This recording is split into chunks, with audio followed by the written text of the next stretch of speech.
f of x equals to negative 6x square positive 60x negative 126. The function f is defined by the given equation. Which of the following equivalent forms of the equation displays the maximum value of the function as a constant or coefficient?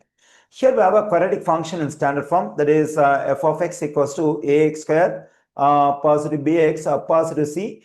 So this is a standard form of a quadratic function, and in the given answer choices I have to find the one which is equivalent to the given function, and also it displays the maximum value of the function.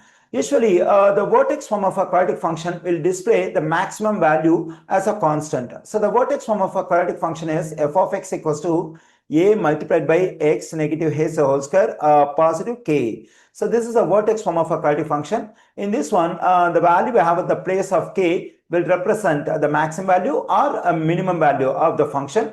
Okay, in our case, we have only maximum value because the leading coefficient is negative. So the parabola we have for this quadratic function will open down. So we'll have the maximum value. Okay, when I go over the given answer choices, only in answer choice C, I have the quadratic function in vertex form like this one. Okay, at the place of k, we have positive 24. So the maximum value of the given quadratic function is positive 24. So the function we have in answer choice C displays the maximum value as a constant. So the correct answer choice for this question is C. Anyways, we can verify our answer with the Desmos. Okay, now let me take the given quadratic function in Desmos, that is f of x equals to negative 6x square positive 60x negative 126.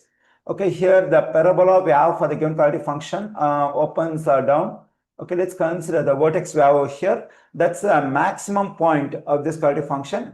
At this point, the y-coordinate is 24, so that's the maximum value. So the maximum value we got over here in answer choice C, exactly we have over here in the graph. So therefore, the correct answer choice for this question is C.